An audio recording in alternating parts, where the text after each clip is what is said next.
Et on va reprendre, on va prendre là, à la page Kouf Mem Vav, je vous ai passé des feuilles là, Kouf Mem Vav, Ve Od Da Kat Filin Shel Rosh, Mipne Shem Al Atralat Kohar Atnoua Vachayut. Je crois qu'on l'a fait, mais il me semble qu'on s'est arrêté au milieu du paragraphe, si je ne m'abuse.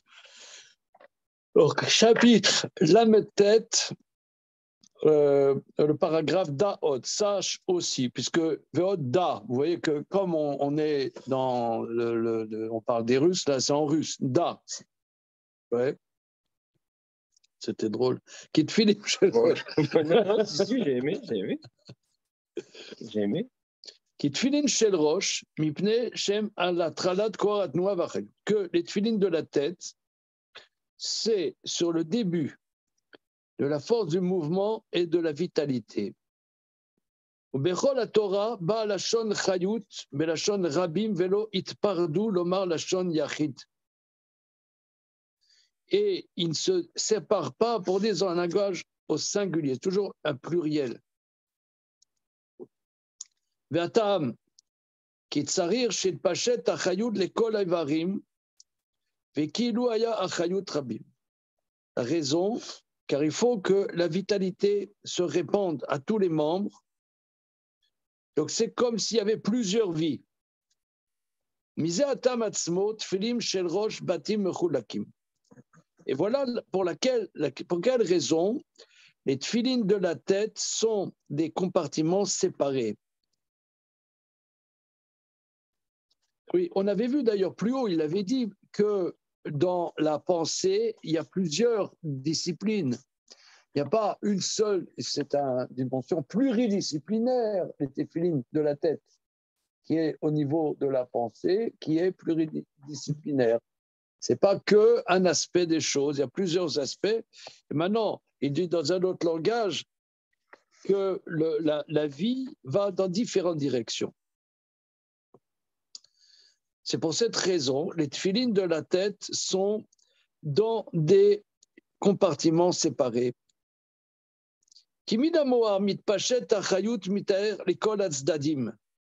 Car du cerveau se répand la vitalité qui va dans tous les aspects. Les sham gamkel binyaze yeshlem ribouy batim. Donc les tfilines qui posent sur le cerveau, et de cette manière, il y a une multiplicité de compartiments. Vemechad, kemo achayut sheechad, ubekora ribouy. Donc, il y a une unicité dans laquelle il y a une multiplicité dans tous les membres, comme on a dit. Ça, c'est extrêmement profond, ça. Vous voyez, par exemple, c'est connu qu'aujourd'hui, les gens sont à une hyper, comment dire, spécialisation. Il y a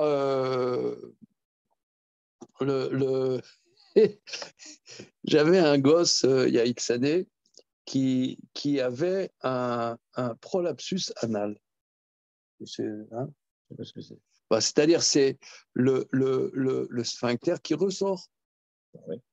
Et alors on est allé voir à l'hôpital Trousseau, le spécialiste en France du prolapsus anal. Non, le mec. La journée, il fait ça.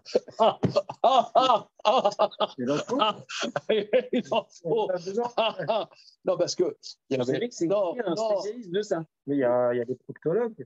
Non, parce qu'il y a un problème, c'est que il m'avait dit, il y a un risque que ça soit un symptôme de la mucoviscidose. Entre autres. Alors bon, il fallait faire des tests. Alors, finalement, c'était rien, c'était tout à fait rien du tout, mais bon, aller voir le spécialiste de prolapsus anal de pédiatrique, c'est quand même comique. Mais non, mais c'est-à-dire, si tu fasses du théâtre ou du yoga le soir, non, pour changer l'idée, je sais pas. Non, mais c'est vrai. C'est de la boxe, je pense. Non, je sais pas, faut que tu fasses quelque chose d'autre. Il y a des gens, leur métier, c'est la proctologie. Oui, mais on ne peut pas dire que ça doit être la passion de leur vie, si. Non. Ils ont fini par spécialiser. Non, mais si, tu sais, tu as des gens, leur vie, c'est le fromage, le camembert. C'est plus intéressant. T'entends, tu sais, tu vois des reportages. Il y a des Ouais, mecs qui ma ont vie, fait- c'est le camembert. il y a des dentistes aussi. Mais, Ouais, non, mais c'est intéressant. Les dentistes font toujours autre chose à côté. mais oui, c'est insupportable. Un dentiste, il fait toujours autre chose à côté. D'ailleurs, Il fait- dans la communauté, ils font beaucoup d'immobilier. Ouais, exactement, c'est ce que j'allais dire. Il faut l'immobilier parce que les mecs, ils pètent un câble. Ou alors, ils font la peinture, ils font autre chose. Toute la journée sur une bouche ouverte. Tennis. Non, mais moi, j'aurais pas pu. Bon, tout ça pour dire, on essaie de recentrer. Si Ouais. tu vois pas d'inconvénient majeur. C'est la première fois qu'on parlait de proctologie dans le Maharal. Non, on parle de ça, qui a une trop grande spécialisation. Mais tu vois que les esprits, les grands esprits, prenons par exemple Rambam, il était géant en médecine, géant en philosophie, géant en halakha, géant en ceci et géant en cela. Le Rashi, il est géant en Gemara, il est géant en Tana, il est géant en halakha, il est géant en... Il y a là où il y a de la vie, il y a du pluridisciplinaire. C'est pas que dans un aspect. Moi, ça m'éveille que ça. Est-ce que c'est vrai aujourd'hui aussi? Parce qu'à l'époque, les savants, ils étaient pluridisciplinaires, même dans le col. Oui, je ne voulais pas donner de nom au rôle, mais, Mais aujourd'hui, mais il y a par exemple, il y a quelqu'un qui est une personnalité extrêmement fascinante, comme John von Neumann. Lui, il était en physique, il était en économie, il était en mathématiques, il était en ceci, il était en cela. Je veux dire, le mec était. Et là, ça fait 40 ans, ça fait 50 ans, c'est bon, pas longtemps. Quoi. Il y a, là où il y a, c'est de la haute pensée, voilà, c'est ça, parce que là, on parle du Mohar, qui est la source de la vitalité, eh bien, il y a une unité, mais cette unité, elle va dans des directions différentes. Ça, c'est très, très puissant. Voilà. Avalat filim al-munachim al-azoroa, mais les téphilines qui sont posés sur le bras, voakli amekabel koharatenoa, qui est l'outil qui reçoit la force du mouvement. Les enzedere ribouille, là, ce n'est plus dans une multiplicité, c'est-à-dire maintenant, c'est un acte précis et ce n'est pas un autre. Il va faire ça ou il va faire autre chose. Le quart tefilin sheliad babait echad, il y a un seul compartiment. Va venze etev gamken, comprend très bien. Veu davar emet baruch, c'est vrai. On peut dire d'ailleurs, sur un autre aspect, qu'il est légitime que les tefilines de la tête soient compartimentés. Car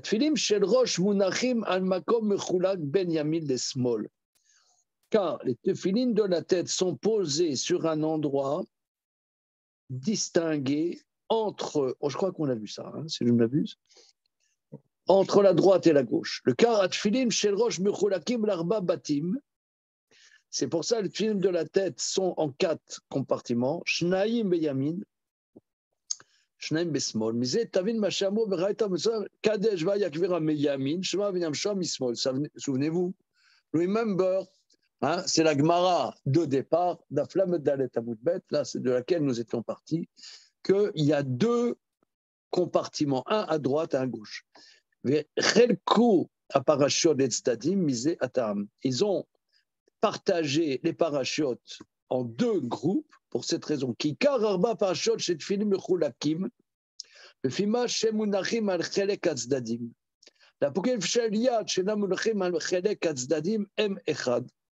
La oui, pourquoi? Parce qu'il y a un aspect qui est à droite, un aspect qui est à gauche. Est-ce que c'est à droite de celui qui les pose ou celui qui les voit? Aïn Sham, voir là-bas. Mais en tout cas, il y a 2 aspects, l'aspect de la droite et l'aspect de la gauche. Donc, on avait dit, il y a l'aspect du chesed et l'aspect du din, comme on avait vu auparavant. Tandis que celle du bras, il n'y a pas ce distinguo, c'est seulement il y a une unité. Ou le kaman idbaer binyan tefilin ksad besiglon acher. Et plus loin, nous allons parler encore des tefilin dans un autre aspect, mais tout revient au même. Mais Parashat Kadesh, Ketiv, les Zikaron Ben Enecha, dans Kadesh, Nikol Bechor, s'écrit les Zikaron Ben Enecha. Ou Parashat Ve'aya, qui Yeviacha, c'est le Totafot Ben Enecha. Ce n'est pas le même terme. Zikaron Ben Enecha. Et qui s'écrit les Totafot, donc en mémorial entre tes yeux, et l'autre en pendentif entre tes yeux. Vatam shekatu beparashat Kadesh ou les Zikaron benecha, ou kemo shekatu beparashat Zot, zachor et hayom asher yetzatem. Parce que c'est écrit justement dans Kadesh, c'est écrit souviens-toi de ce jour où vous êtes sortis. Quelle celle que nous chata bechorot shayar midat zechicha, paven zemeod. Car au sujet de la sainteté des bechorot, c'est écrit zechicha, souviens-toi. Et comprend ça très bien. Alors, monsieur, mais il n'a rien expliqué. comment il faut comprendre, il te dit, allez.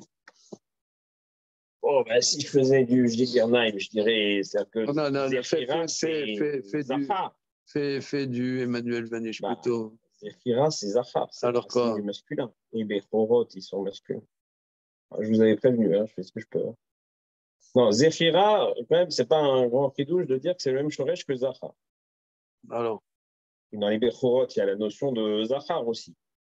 D'accord. Non. Regardez, quand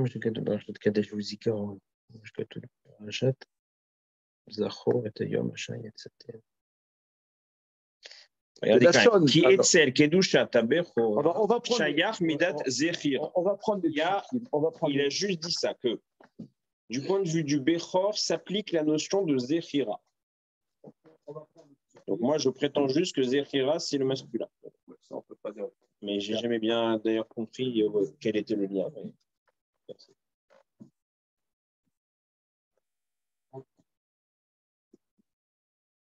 Tu as une idée, Jonathan, pourquoi le masculin et le souvenir sont dans les racines? Non, ça c'est évident. On en avait parlé. Non, ça, on a parlé un milliard de fois. Non, c'est ça. C'est pas compliqué. Non, mais la question des Bechorot. Oui, le lien avec des Bechorot, on n'aimait pas. Et voilà.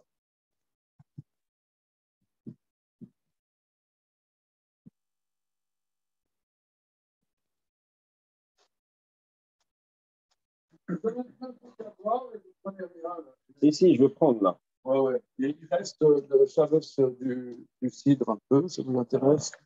Du cidre. Oui, monsieur. Un cidre, c'est bien. Un cidre, c'est bien. Ah, très bien, merci. Monsieur. Bah, alors, les Chaïm, hein. Monsieur. Merci beaucoup. Baruch t'Adonai Eloheinu melech haolam shekol nivdeo. Omaïn.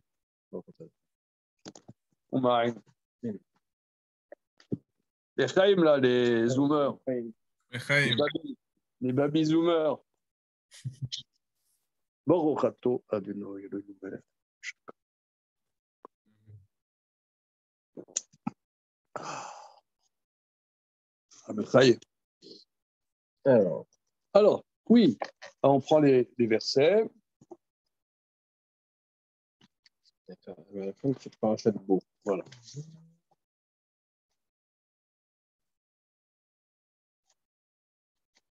Pourquoi le Zachor est lié au Bechorot? Là est la question.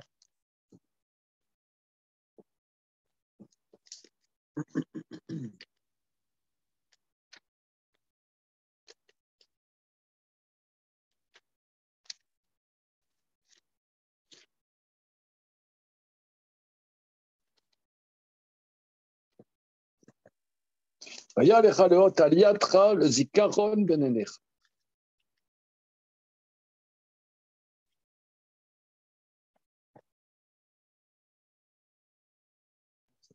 Le email, ça s'appelle. Ouais, il t'a dit.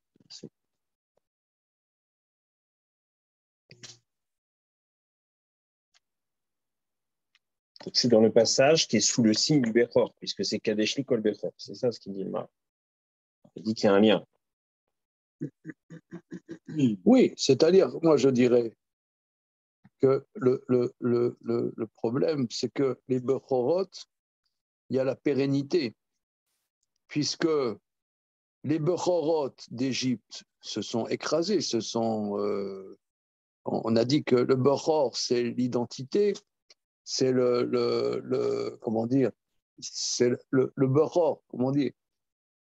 Il y a Hachem qui est Echad, et ensuite, il y a le Bechor.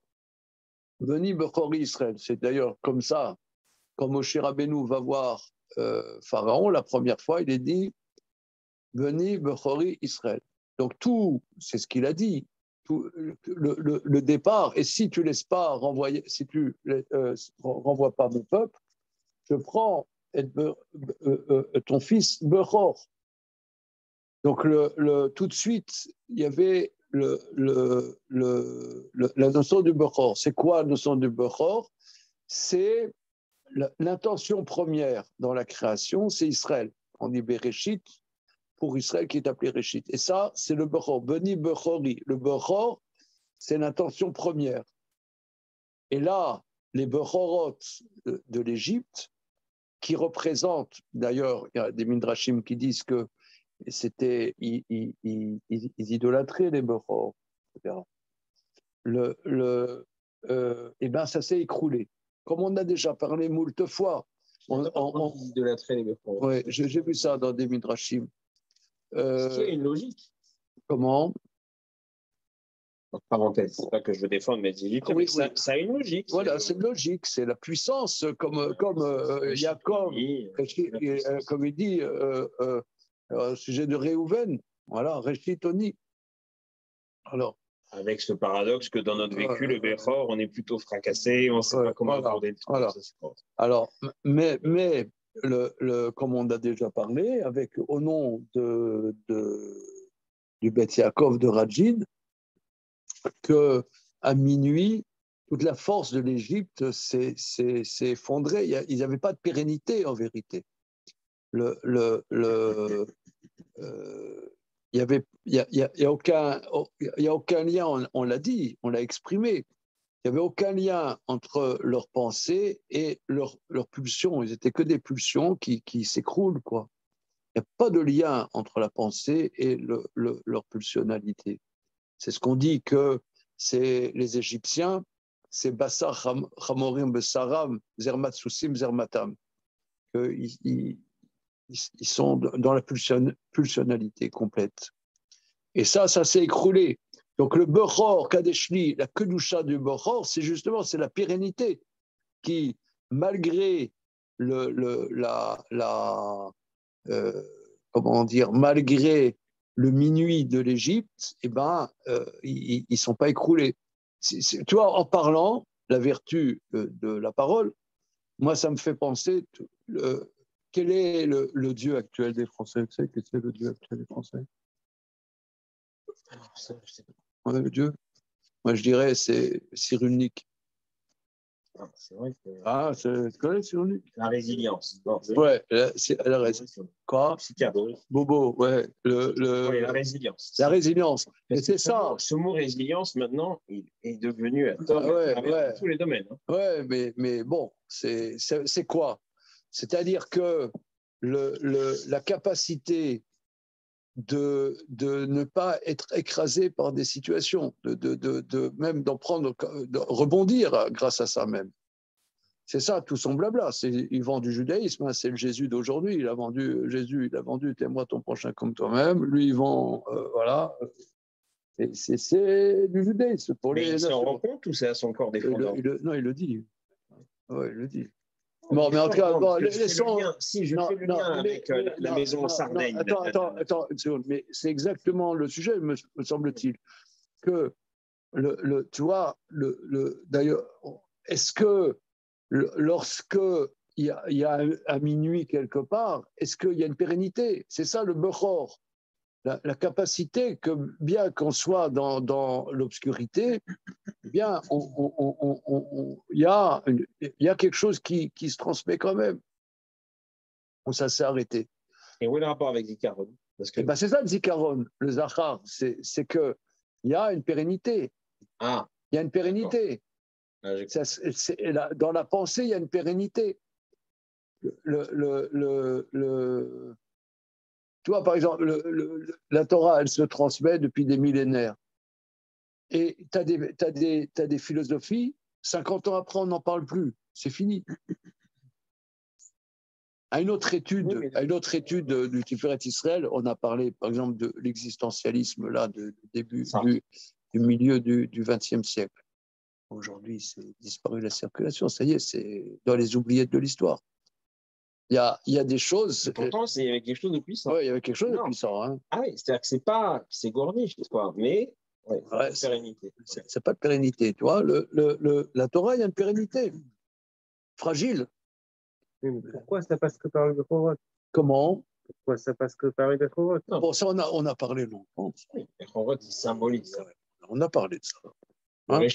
Voilà. Regarde, ça, on a déjà. Je ne dis pas, Jésus, il a vendu le.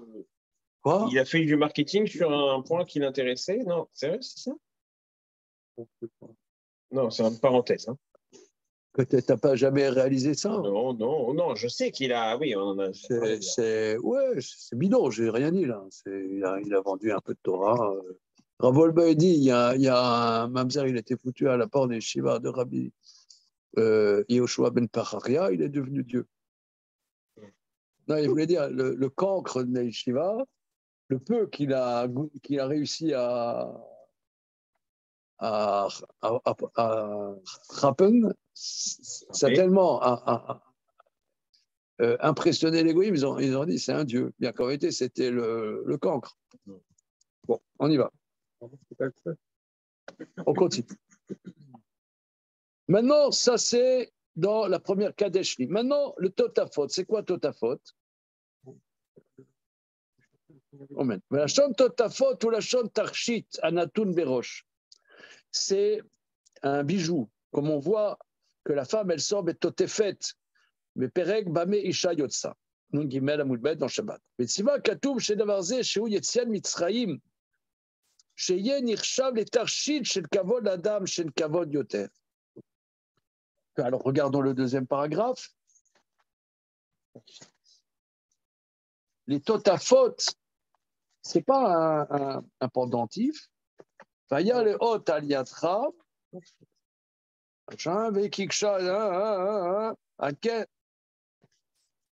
Kiksha parole chakrinu v'yarog Hashem kol bora beret Mitzrayim. Vaya le hot Totafot bena. Donc, qui bechozek yad otzianu Hashem, car avec une main forte, Dieu nous a sortis d'Égypte. Donc, la sortie d'Égypte, c'est une gloire. C'est un Totafot, c'est un signe de gloire. On avait parlé la semaine dernière, sur la base de l'enseignement de Rabbi Yosef Dov Soloveitchik, la dimension de gloire qu'il y a dans la mitzvah Tefillin, Tefillin Shel Rosh. Alors, ça me rappelle, juste un Dvar Torah que j'ai lu, mais avec une histoire de le livre de Rav Zilberstein. Il y avait une fois, donc c'était aux Pays-Bas, une Sheila qui arrivait à l'époque des attentats. Il y avait la police qui voulait qu'un policier en civil soit dans la synagogue, mais habillé comme les autres juifs pour qu'on puisse pas le reconnaître, pour assurer la surveillance et tout. Et donc la Sheila était, est-ce qu'on peut lui donner talit et tefillin? C'est excellent. Et donc, ouais. En fait, la Sheila, elle est extra. Toujours, les questions de Rav Zilberstein, elles sont. Et donc la réponse, elle est là. Pour une fois, je dis un truc qui est dans le sujet, je vous fais remarquer. Donc c'est que, vu que les tefillin, c'est la gloire, c'est une atara, c'est une gloire. Donc, on ne peut pas permettre à un non-juif de mettre des tefillin, donc il faut lui donner une paire de tefillin sans les parchemins à l'intérieur. Ah ouais, je l'ai lu, là, je peux pas. C'est excellent. Voilà. Mais parce qu'il n'y avait pas de problème fondamentalement à ce qu'il y a un talit, apparemment, de ce que j'ai retenu. Bon, quand je dis ça, parfois, je suis fatigué. Mais donc là, ce n'est pas une question de mitzvah, signe extérieur de mitzvah, c'est parce que là, il y a une notion spécifique de hatara. Il le dit, là. Il dit ça. Je ne me rappelle pas si c'était par rapport à Totafot ou si c'était par rapport au fait que c'est une couronne. Ah, d'accord. Peut-être, je ne sais plus quel terme. D'accord. Mais bon, ça rejoint ce qu'on avait vu la dernière fois avec Vincent Petit. Ok. Donc là, il y a une dimension de se parer. De se parer de quoi?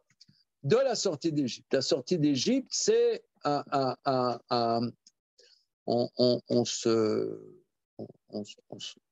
dire?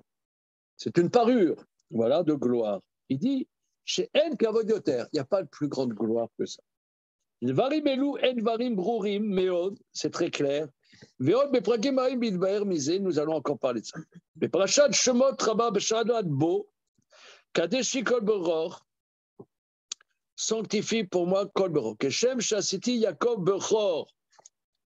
Même manière que j'ai fait Yankele Bechor, Shenema, Beni Bechori, Israël, c'est-à-dire Yaakov Bechor.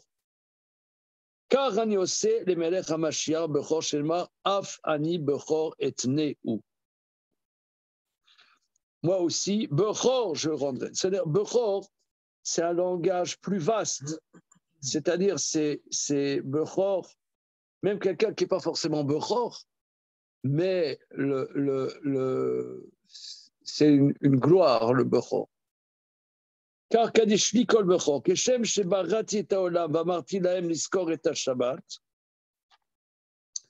De la même manière que j'ai créé le monde et que je leur ai dit de se souvenir du Shabbat, car Ayu Zochim Metanissim Asiti Lachem, Zichou Layom Shetzatem Misham Shemar Zochot Ayom Asher Tzatem.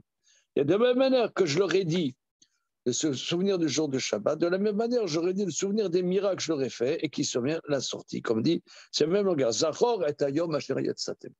D'ailleurs, Rambam, dans la Chot Hametz Sumatsa, il dit que la mitzvah de Igata le Bincha, c'est la manière de concrétiser la mitzvah plus fondamentale de Zachor et Ayom Asher Tzatem et Mitzrayim. Comme Shabbat, il y a Zachor et Yom HaShabbat. De la même manière, souviens-toi du jour où tu es sorti d'Égypte. Il dit, ça se concrétise par la Haggadah de Pessah. Mais Zachor, c'est tous les jours. Comment? La mitzvah de Zachor. Et Yom HaSher Tzatem. Ouais. On dit le mantiskor, Yom Setra Miratzim, Kol Yemecha Yamim Yeromena Alelot, etc. Oui, c'est ça. C'est le mantiskor. Mais là, Zachor et Yom Hazeh, c'est autre chose.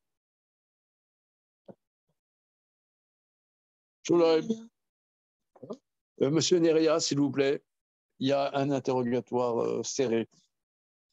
Ces messieurs veulent savoir comment c'était Dirchou. Il y avait du monde. Ah, ça c'est constituant. Ah là, en un mot. Un peu la même chose que le psychomage de Fayoumi. Même genre. Même genre. Non, c'était pas. C'est-à-dire. C'est autre chose. C'était table assise. Ah. Ouais, des gradins. Il y avait du monde quand même. Ouais. Et il y avait Rav David Hofstetter. Ouais, il y a tous les. Bah oui, c'est lui qui. Bon. Et comment il fait pour être dans le monde entier au même endroit? Il a un jet privé, je pense. Non, mais c'est vrai. C'est quelqu'un. Un jet privé. Enfin, c'est quelqu'un qui voyage beaucoup. Ouais. Mais qu'est-ce qu'il fait? J'ai entendu immobilier hein, à Toronto. Ouais, c'est les mêmes jours que le Dirchou? Non, c'est le même jour. Il y avait des livrets Torah intéressants ou c'était des livrets Facebook? Qui d'autre a parlé? Il y avait De Lyon. C'était quel genre de dire? Il me l'a allumé hier, attention. Et Rav Toledano, il a parlé aussi? Non. Non? C'est bien. C'est vrai. Bon, on y va. Vélo, alors, le verset ensuite.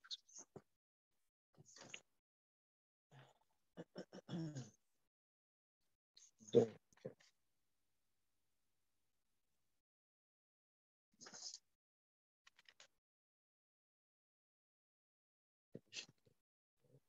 alors, on revient à Kadesh Likol Bechor. oui, le verset Zayin du chapitre Gimel. Verset Vav. Shivat Yamim Tochal Matzot, Obayom Ashvi Chag Lashem. Matzot Yachel. Alors là, on est dans une perplexité. Hein? Monsieur Lévy, est-ce que tu es perplexe? Absolument. Entièrement perplexe. Ouais, pourquoi? Oui. Parce que Oui, Shivat Yamim Tochal Matzot, Bayom Ashvi Chag Lashem. Ben, le premier jour aussi, c'est une fête. Pourquoi tu dis le 7e jour? Alors, il va parler de ça.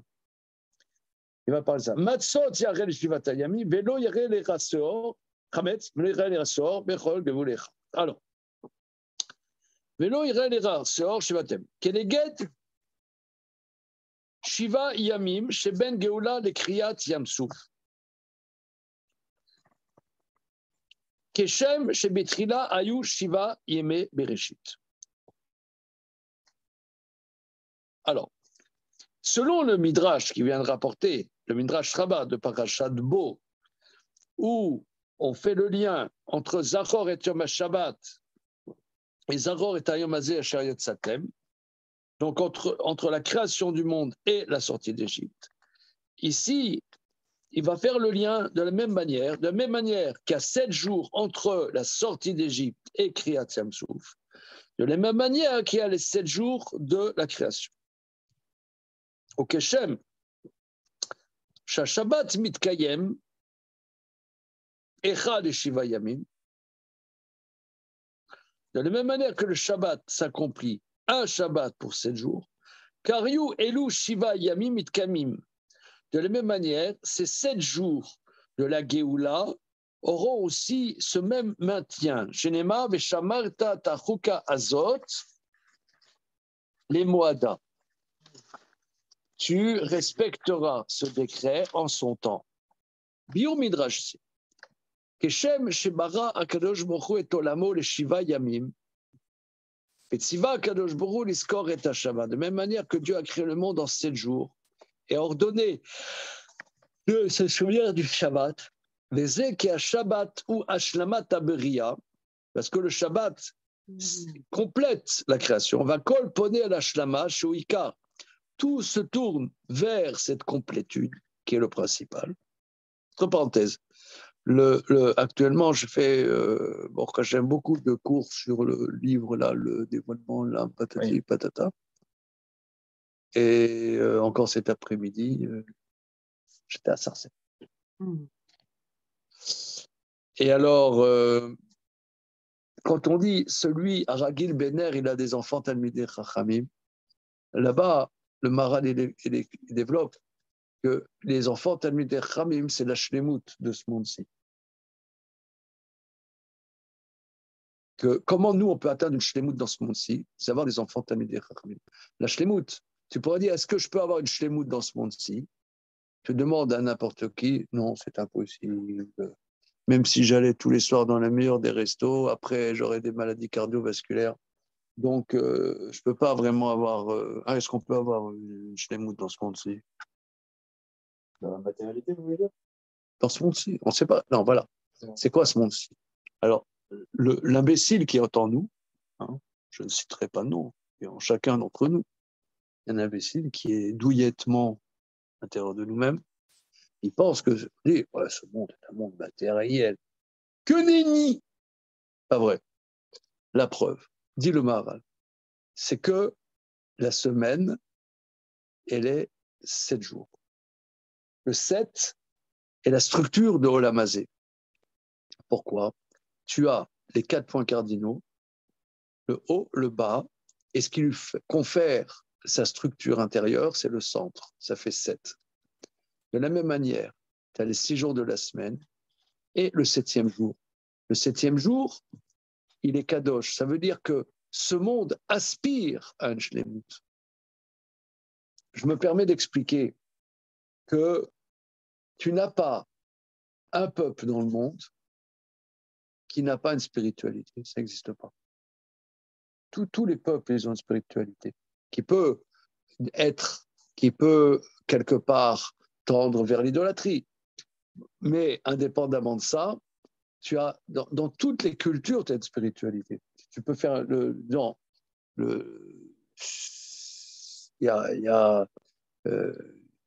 ça veut dire le gros des peuples n'en ont rien à faire, mais tu as la spiritualité dans tous les peuples, d'une manière ou d'une autre.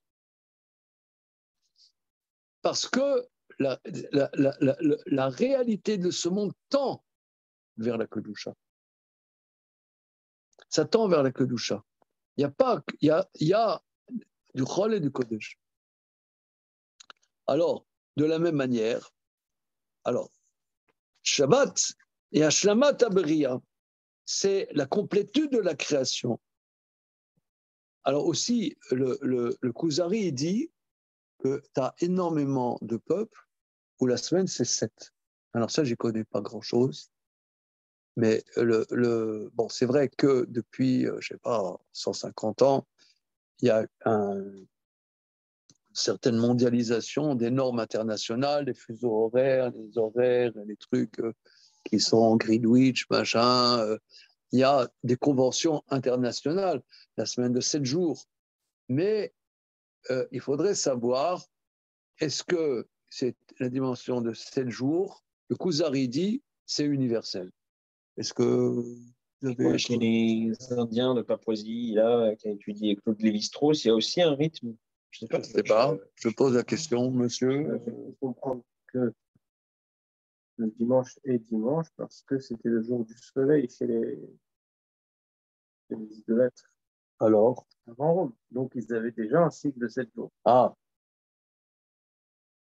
voilà. Oui, parce que chaque jour correspond.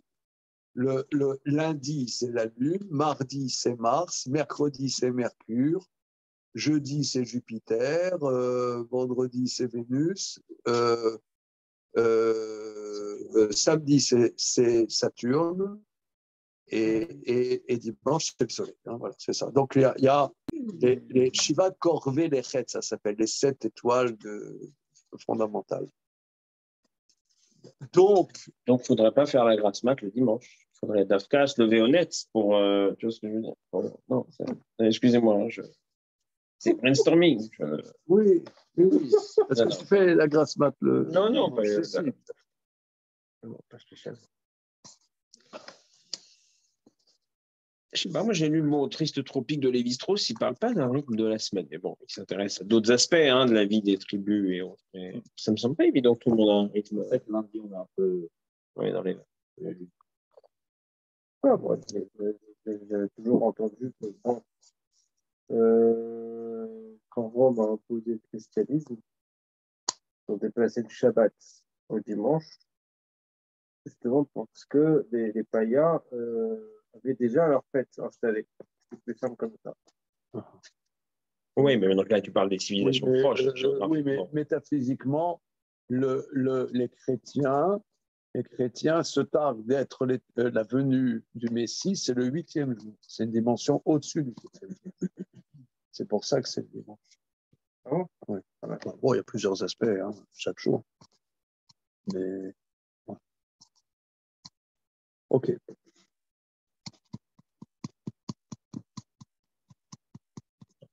Donc, mais tout ça pour dire, c'est quelque chose, si vous voulez, c'est le Maharal. C'est facile à lire, c'est facile à traduire. Il n'y a pas un livre plus facile à lire et à traduire que le Maharal. Mais pour comprendre qu'est-ce qu'il veut dire, c'est une autre paire de manches. Ici, il dit quelque chose de très, très, très fondamental qu'il dit souvent dans de moult endroits. Qui a Shabbat ou Ashlama Tamria va kol poné à l'Ashlama Shouikar. Et tout penche, se tourne vers cette complétude qui est le principal. Donc ça, c'est très, très important. Parce que, si vous voulez, le petit blabla du juif pieux, ouais, ce monde, c'est un monde matériel. Non, t'as entendu ça, non? Ouais, c'est un monde matériel, etc. Oui, on ne peut pas dire le contraire, mais ça n'est qu'un aspect. C'est pas il y a aussi Poné l'Ashlama et l'Ashlemut, qui est le Shabbat. Le Shabbat est interne dans ce monde-ci. C'est Ashlemut à l'intérieur de ce monde-ci.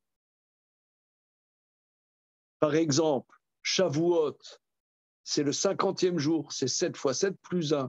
7 fois 7, c'est la dimension de ce monde-ci. Et le don de la Torah, c'est un jour qui n'est pas de ce monde-ci. Arrive une dimension qui n'est pas de ce monde-ci, c'est la Torah. Mais le 7, c'est ce monde-ci. Je crois qu'il va le développer dans la suite. Mais d'une certaine manière, tout tomberait à l'eau, non? S'il n'y avait pas cette dimension de Shlemut dans ce monde-ci aussi. Ça veut dire, c'est évident, je dis, quelque part dans notre approche. Par exemple, quelle est la spiritualité des Français actuelle? On a parlé du fromage.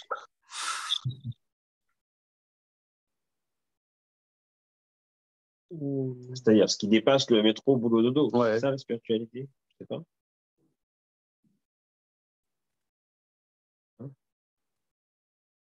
On va retomber sur la gastronomie. Moi, je dis c'est les bistrots.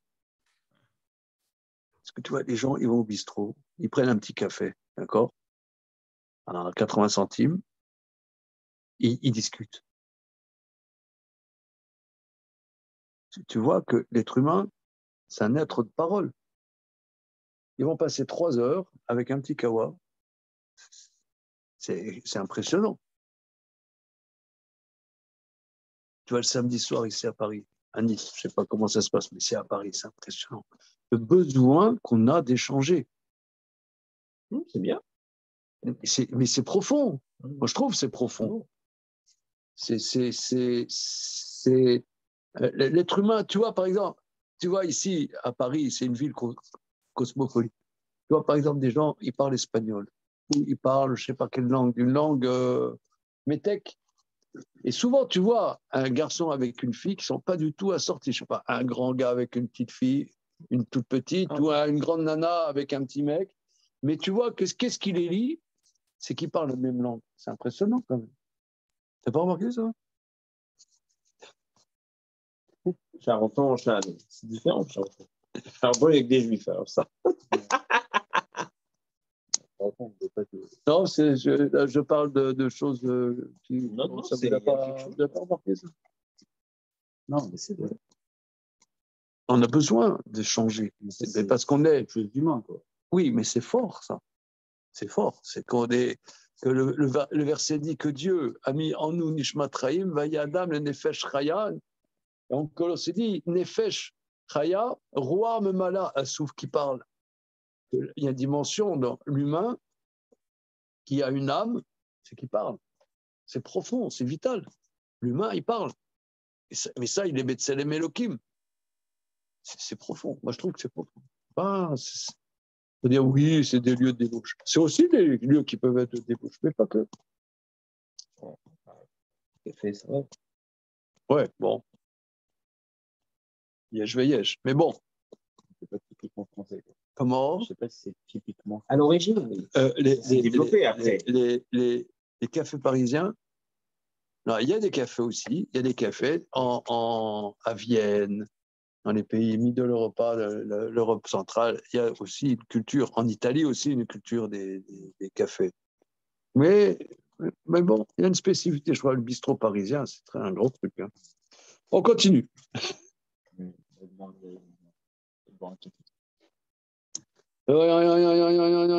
Voilà. Veyesh liskor yom ha-Shabbat bishvil zeh. Il faut mentionner le jour du Shabbat de ce fête-là, qui kol yemei ha-Shavua, car tous les jours de la semaine, c'est pour se tourner vers la complétude de la création. De la même manière, la sortie d'Égypte est la complétude de la structure du monde.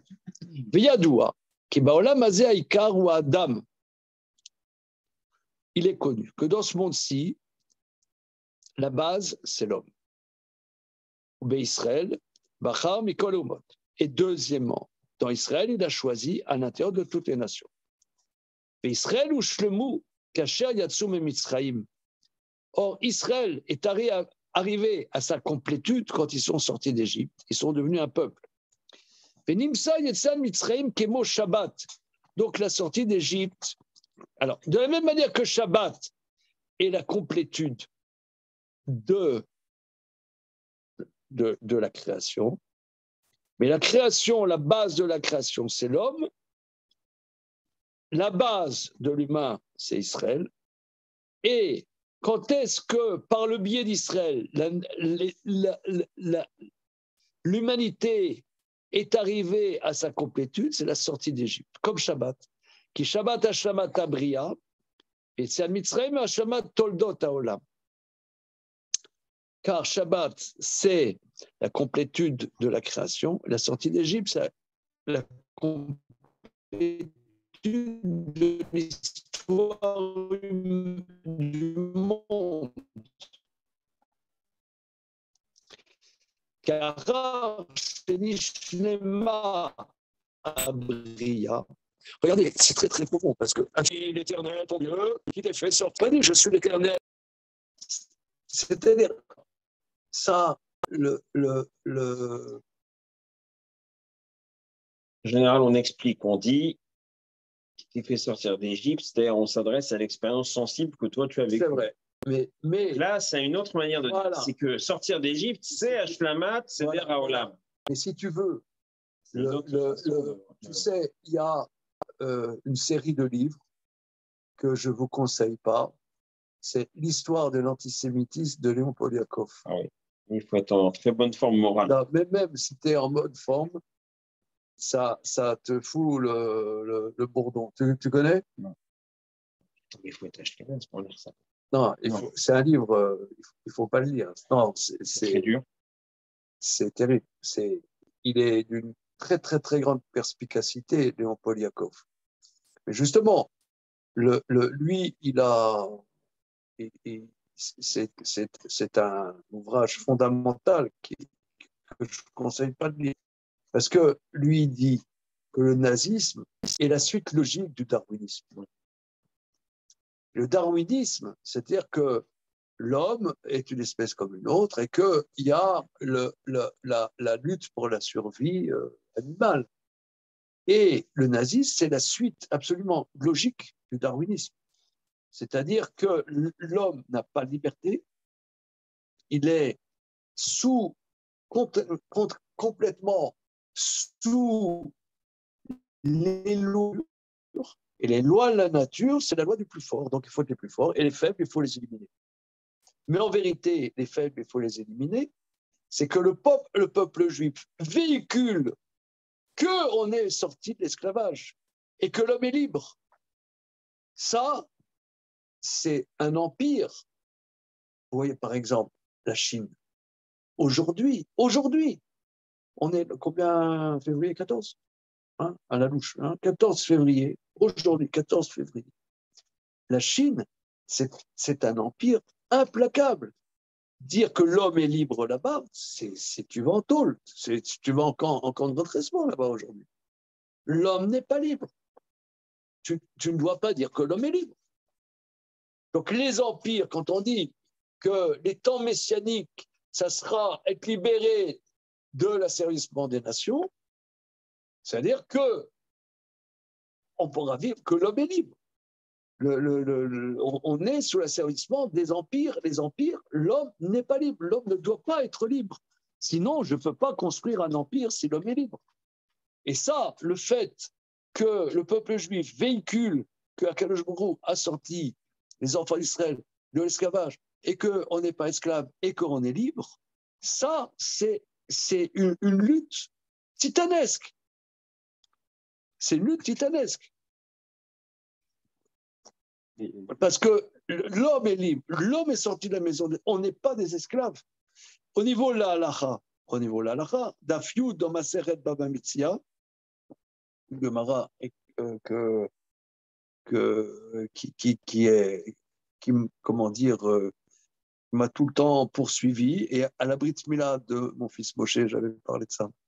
Ouais, j'y étais pas. Ouais. Que Rav dit Poel Yachol Lachazorbo Afilu Bechatzi Hayom, Sheneemar Kili Bnei Israël Avadim, Avadai Em, Velo Avadim Lavadim. Un employé juif, chez un patron juif, il peut arrêter son boulot à n'importe quel moment et payer jusqu'à la seconde de son arrêt sans pénalité parce qu'il est esclave de Dieu et pas esclave des autres. Je ne suis pas ton esclave. J'en ai marre de ce boulot de con. Au revoir. Tu me payes jusqu'à maintenant. Attends, dis-moi, tu me fais un préjudice, là. Tu m'arrêtes, maintenant il faut que je trouve quelqu'un d'autre pour te remplacer. Je ne suis pas ton esclave, c'est ton problème. Il n'y a pas de préavis. Comment? Il n'y a pas de préavis. J'avais dit ça à la Séouda de Brit Mila de Moshe. Et j'ai un oncle qui est décédé maintenant, le mari de la sœur de mon père, qui est un très grand patron. Maurice Rosenblit. Tu te souviens? Avignon. Avignon. Il est décédé. Ouais. Et tu pouvais pas acheter un balai, une serpillière, un seau en France, une éponge ou un qui n'était pas de sa boîte. C'était lui. Dans tous les hypermarchés, supermarchés, tu voyais Rosenball. C'était Rosenblit. Mais c'est un scout aussi, hein, pour ce monsieur. Il s'appelait Rosenblit. J'avais appelé au standard de sa société. Ah, tu te Sollicité souviens un don pour la. Je sais pas. Ah oui, j'en ai fait des choses dans ma jeunesse. Société Rosenblit, bonjour. Comme ça, elle a dit la dame. Tu sais, quand on dit hello chez nous, ils n'ont pas changé leur nom. C'est un. Combien de juifs de cette stature-là, justement, ils sont appelés Là, c'était un immense patron. Et un alors, Polonais fier de l'être, quoi. Hein. Il était à. Société Rosenblit, bonjour. Mais tu sais que Tali, la mère de Tali, Gina Samuel, oui. elle est née Rosenblit. Mais vous êtes une cousine. D'accord. Oui. Alors. Donc, il est venu après, pendant la Séouda. Il était à la Séouda de Brit Mila et j'ai rapporté ça. Il a dit à l'époque, il y avait Mitterrand, c'était le début de l'époque de Mitterrand. Il y avait des lois Auroux de nationalisation. Les lois Auroux, c'est sur le travail. Voilà, des lois de protection. Lui, comme c'était un patron, il était contre ces trucs-là, il était de droite. Alors, il a dit ah, mais c'est les lois Auroux protection du travailleur. Ah ouais. Oui, c'est mauvais. Protection du travailleur. Mais c'est énorme. Mais c'est ça les nazis, ils disaient. Et les nazis, ils marchent le main. Ils disaient, mais ça, comment dire, c'est une faiblesse humaine. Si on se laisse contaminer par ces sentiments faibles, on ne peut pas construire notre empire. Donc il faut éradiquer cette compassion humaine, voilà. De prendre en compte le faible, c'est quelque chose qu'il faut éradiquer. On avait déjà parlé de Léon Poliakov, là, sur le sujet, mais par rapport à la tzedaka, de dire la pitié juive, alors c'est un peu lié, mais c'est pas la même axe. Ouais. Mais là que l'homme est libre, donc ça il le dit, c'est une de ses thèses principales, que c'est la suite du darwinisme. Cette notion de liberté, parce qu'on est sorti de l'esclavage, mais c'est Hachem. Est-ce que la Torah parle de cette notion de liberté? C'est quoi la liberté pour la Torah? Vous avez déjà entendu le principe de liberté, quoi. Pessah, voilà. Rav Wolbe, Rav Wolbe, dans le Alishour, il parle de ça. Et puis comment cette notion de liberté? Il parle de ça, il dit l'homme est libre, c'est la base de la Torah qui est exprimée par la sortie d'Égypte, et c'est une chose que même les Juifs pieux ne réalisent pas. Oui, parce que nous, on en est. Je m'excuse, Vous n'avez jamais entendu ça? Mais je ne suis pas ton esclave.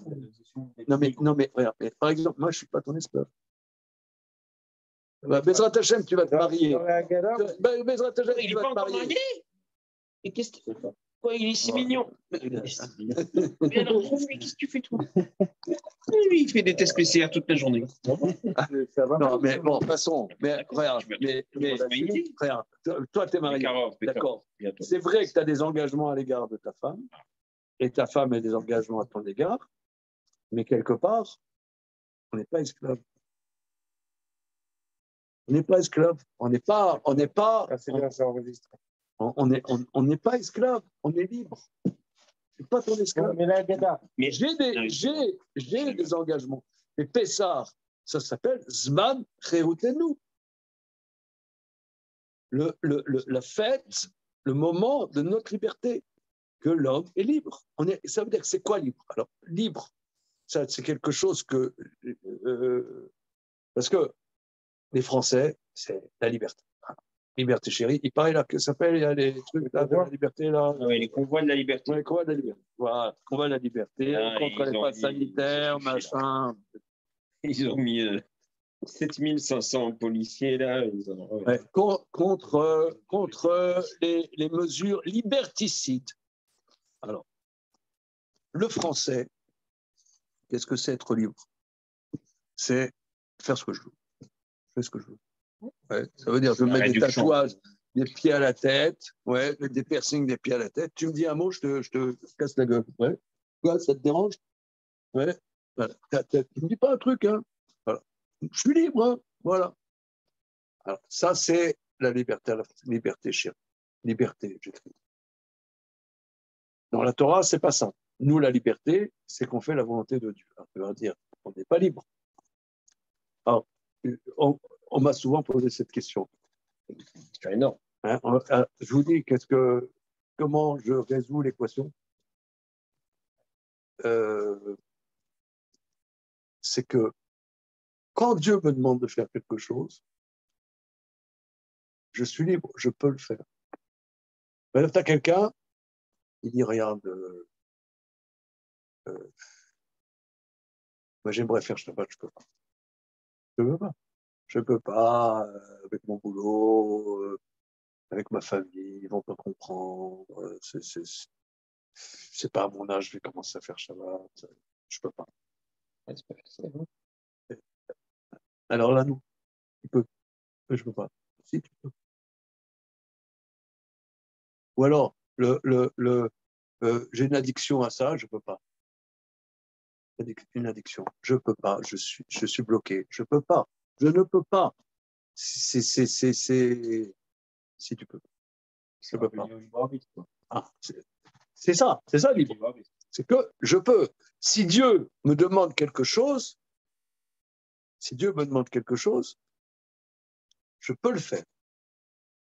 Il va y avoir Yom Tov. Mais je vends des fringues et c'est le salon du prêt-à-porter juste pendant Pessah. Ah, je peux pas faire Pessah. Il y a le salon du prêt-à-porter. T'es taré ou quoi? Je peux pas faire Pessah. Qu'est-ce que je vais faire? Tu veux que je ferme ma boîte ou quoi? Si tu peux. Tu peux. Tu as dit je peux pas. Tu peux. C'est ça. Mais c'est là. Tu peux accomplir librement. Tu n'es pas contraint. Voilà. Tu n'es pas contraint. Tu peux. Ce que tu as à faire, tu peux le faire. Là, tu es libre. Là, tu es libre. Ah ben, mais alors, quelqu'un dit moi, je suis nerveux. Ouais, je suis nerveux. Il faut pas m'énerver. Je suis nerveux. Mais pourquoi tu me regardes comme ça? Pourquoi tu me regardes comme ça? Je t'ai dit que je suis nerveux. Je t'ai dit que je suis nerveux. Il ne faut pas me regarder comme ça, tu m'énerves. Voilà. Moi, ça m'énerve. Alors. Moi, je suis nerveux, c'est comme ça. Ouais, c'est comme ça. Eh ben non. Tu peux changer. Tu peux changer. Ah, mais je ne peux pas, je suis contraint. Non, tu n'es pas contraint.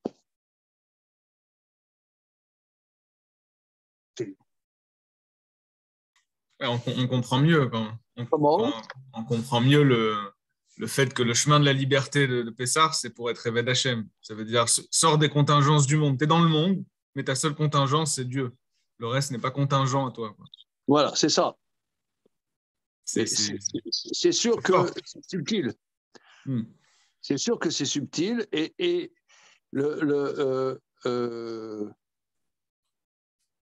tu parles ça avec un Français, un bobo du 20e là, de terrasse de café.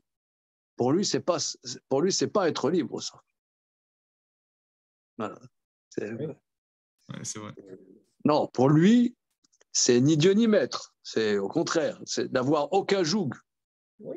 En Amérique, la liberté, c'est de faire autant d'argent qu'on peut, d'entreprendre. Enfin, voilà, il faut le placer dans. Voilà, c'est d'abord aux États-Unis, la liberté, c'est que tu peux être chinois, tu peux être juif, tu peux être maintenant afro-américain. Avant afro-américain, c'était mal barré. Mais tu peux être latino, eh ben, tu peux. Il y a peu de lois, il y a peu de protection, il y a peu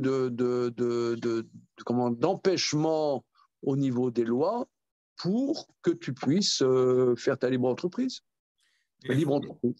Mais est-ce que la Torah, elle parle de la liberté du goy? est-ce qu'il y a une notion de liberté ou pas du tout qui s'apporte à lui, qui se raccroche au goy? Parce que là, on a presque l'impression que finalement, la porte vers la liberté, c'est quand même le joug. C'est finalement la seule chose qui nous sort de la contingence du monde. Et comme le goy, il est dans un rapport spécifique, est-ce que quand même, il a une notion de liberté ou pas? Alors, voilà, c'est ça, en vérité. On a beaucoup travaillé ça au fil des années. Je pense que c'est ça qui fait qu'il y a des goyim qui se convertissent, parce qu'ils sentent qu'être libre, c'est en devenant juif. Ils sont dans une recherche de liberté. Chacun a son truc.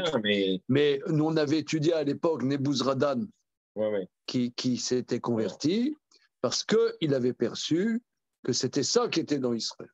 Et qu'en tant que goy, ça n'existait pas, ce n'était pas possible.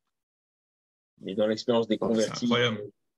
Parce que Nebuzradan, c'est un peu spécial. Je parle au niveau théorique. Alors, on continue parce que ça, c'est quelque chose, si vous voulez, là, ensemble, bon, Hachem, ça fait des années qu'on travaille le Grand Hachem. Au moins qu'on en tire quelque chose. Dissiper ça serait pas mal. Tu vois, à 4 h du matin, pendant le CDR, il faut plus de place. Après le troisième vers, c'est le plus dur. Surtout que là, attends, des bouteilles à 15 degrés, quoi. Ouais, c'est dur. À 14 degrés. 14. CDR, à 15 degrés, c'est ça qui déchire bien.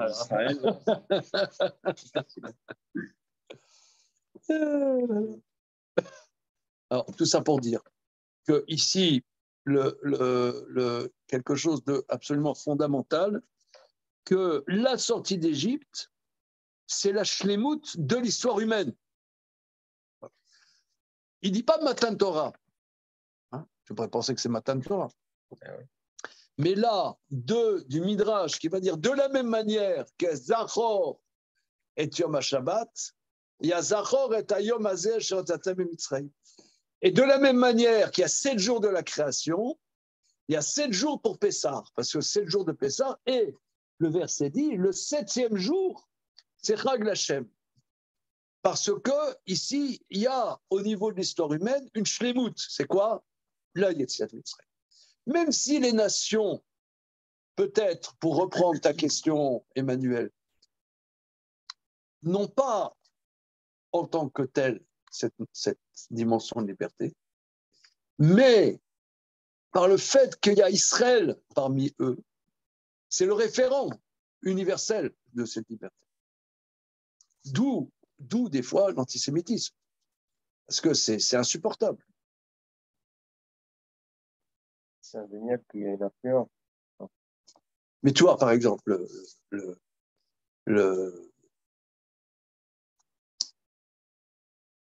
c'est pour ça aussi, c'est très difficile à vivre, les Juifs. Par exemple, moi, je me souviens à l'époque, il y avait une émission, il y avait Serge Gainsbourg, il avait été invité, il avait pris un billet de 500 francs, il avait allumé son cigare avec.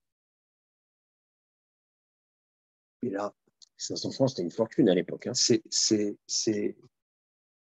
Tu rends dingue les goïs, tu les rends dingues. Tu les rends dingues. Et tu les rends dingues. Tu vois, un type, il dit, le fric, je m'en fous. Mais non, le fric, le fric, c'est notre Dieu. Tu ne peux pas t'en foutre de quelque chose sur lequel, matin et soir, on ne pense qu'à ça. Et toi, tu prends un billet, tu t'allumes ton cigare comme ça. Je suis libre. Je n'idolâtre pas le fric. C'est terrible. Le problème, c'est que sa liberté, enfin, il était un peu ravagé, quoi. C'est-à-dire.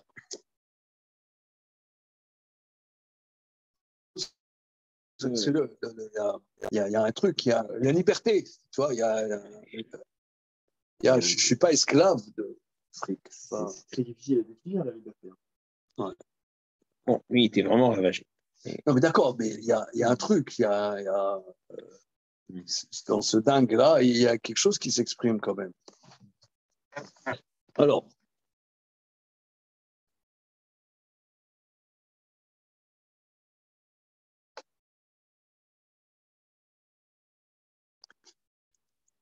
Nimsa. Donc là, ce que nous, on voit ce soir, c'est quelque chose de central. Nimsa, Yetziat Mitzrayim Kemo Shabbat. La sortie d'Égypte, c'est comme Shabbat. Qui Shabbat, Ashlamat Aberia. Shabbat, c'est la complétude de la création. Yetziat Mitzrayim Ashlamat Toldot Haolam. La sortie d'Égypte, c'est la complétude de l'histoire humaine. Car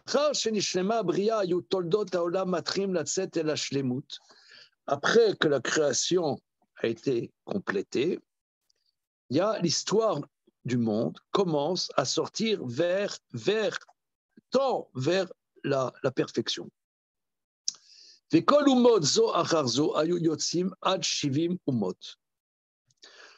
Et chaque nation, l'une après l'autre, se complétait jusqu'à arriver à 70 nations, ainsi Ammon, Moab et Édom. Aval Israël, Yatsu Bacharona l'école Umot. Mais Israël sort à l'existence en dernier de toutes les nations, puisque Israël va se former justement à la sortie d'Égypte. Vezedi Mayon Abria. Ça ressemble à la création. Shadam Nivra Bacharona, que l'homme a été créé après toutes les autres créatures. Le Karamrou à l'Israël, Atem Kroyim Adam. Donc là, cette colonne-là, elle est vraiment centrale dans le livre. Que là, c'est en vérité, c'est l'homme, c'est la complétude de la création. Mais Israël est appelé Adam, ça va être la complétude de toute l'humanité qui existe déjà et qui va arriver son couronnement, sa kedusha avec Israël. Une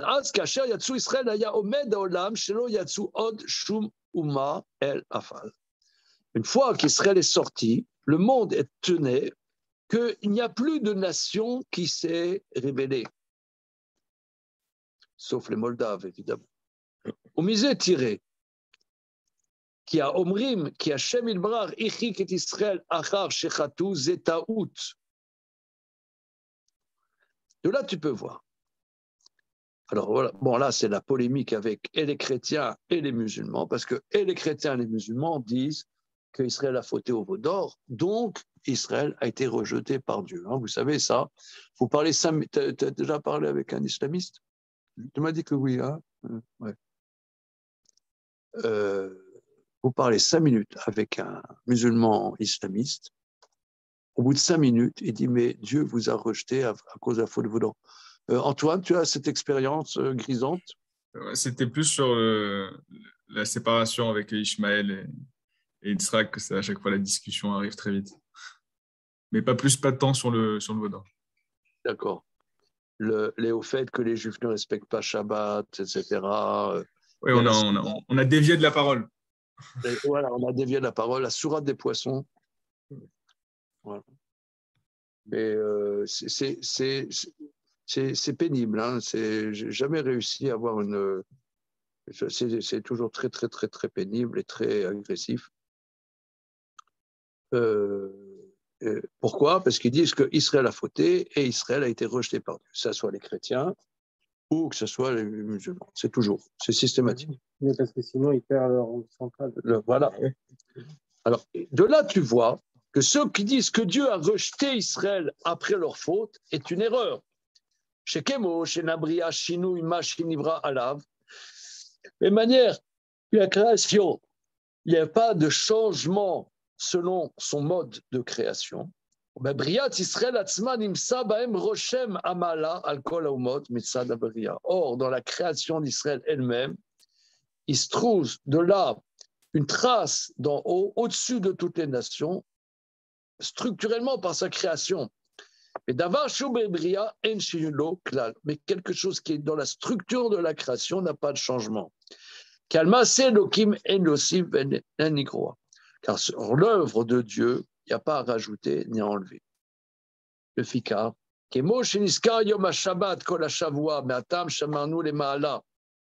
de la même manière que nous avons mentionné le jour du Shabbat, chaque semaine, pour la raison que nous avons dit plus haut, que tout ce temps et recherche sa complétude.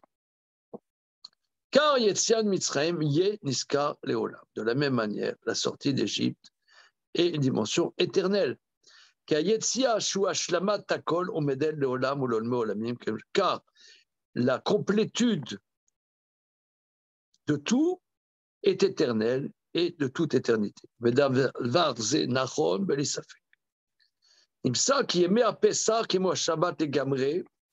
Donc, Pessah correspond à Shabbat en toutes choses. Donc ça, c'est très fort, ça. C'est très, très fort. Une seconde. Parce que Dimimachorat à Shabbat, finalement, on a parallélisme. Oui, pas mal. Mais oui, attends, je ne pensais à ça. Ouais, mais bon, là, on n'est toujours pas rentré dans c'est ça, quoi. Non, toujours pas. Vraiment, il a juste. Toujours pas.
Nimsa, qui est Pessah, qui est moi Shabbat, les gars.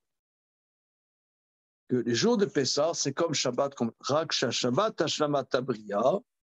Seulement Shabbat est la complétude de la création. Yema Pessah, Hashlamat, Seder Olam, Betol Dotav. Et les jours de Pessah, c'est la complétude de l'ordre du monde dans son histoire.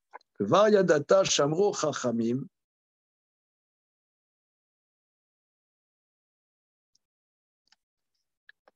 Donc, tu connais déjà ce que disent nos maîtres, Kufnuvar de ce Shabbat, Be'ed Shadam Nolad, le fi Ota Sha'a, Ota Mazan Nimshal Konyane Adam. Bon, c'est la Suga là-bas qu'il y a une certaine astrologie, c'est-à-dire que lorsque l'homme, au moment où il naît, il y a toute sa vie, elle est une influence de ce moment T. Au moment de l'homme naît, à ce moment-là, et selon ce mazal, se structure tout le sujet de l'humain. Quand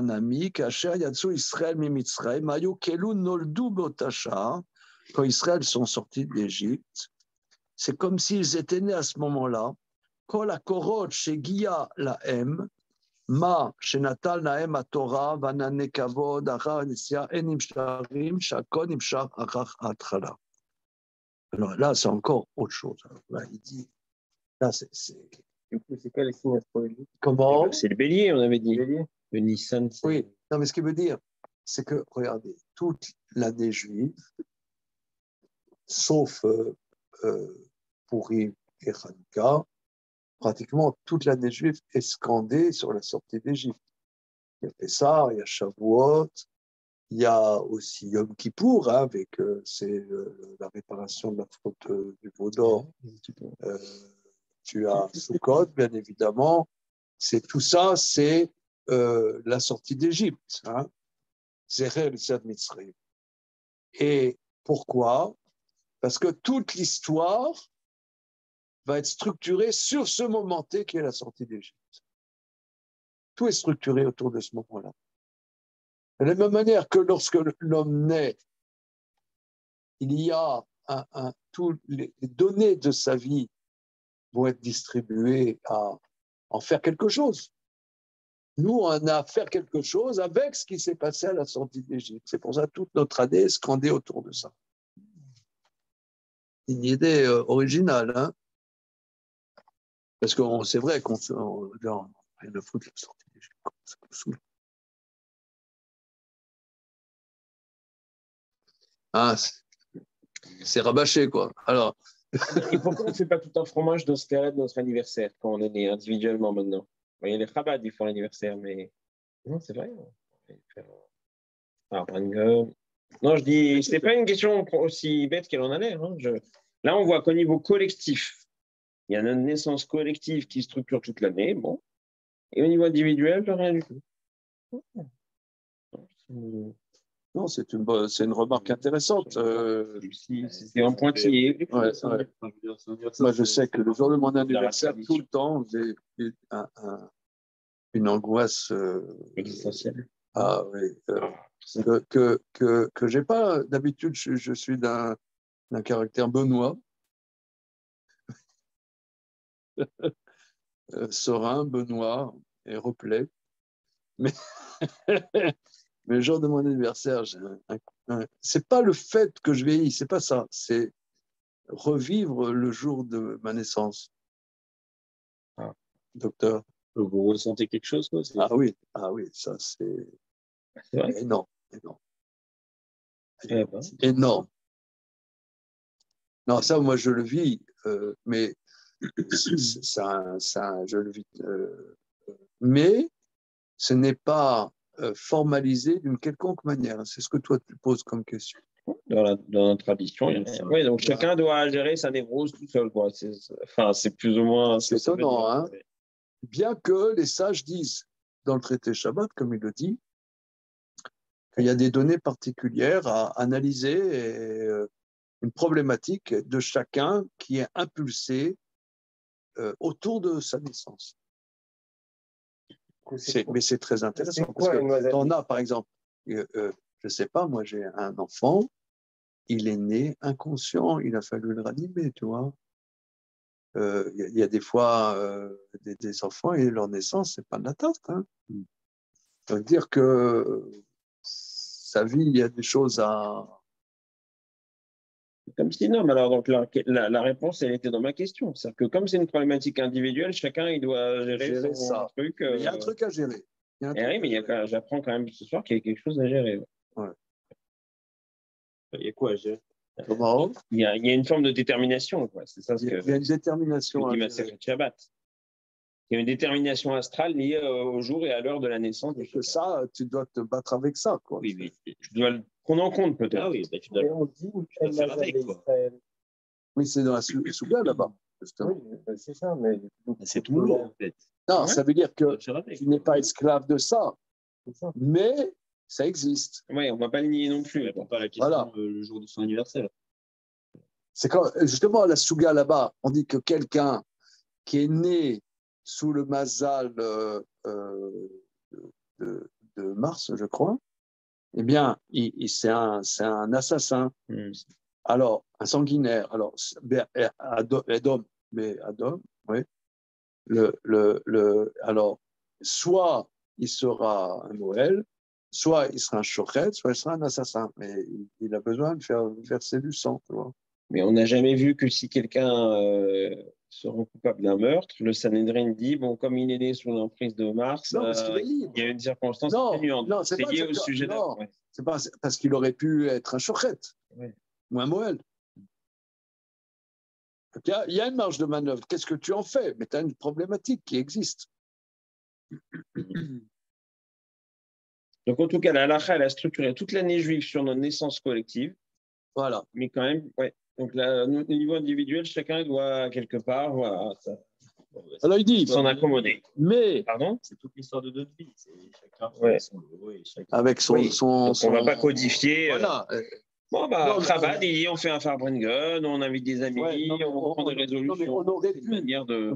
ce que dit Emmanuel, c'est que on aurait pu avoir un minag, à part Chabad, je ne sais pas ce qu'ils font, mais à part ça, au fil des générations, des minagrim qui auraient pu donner une certaine corporalité à cette problématique. Or, il n'y a rien, il y a le vide. Pourtant, noir. On comprend du coup.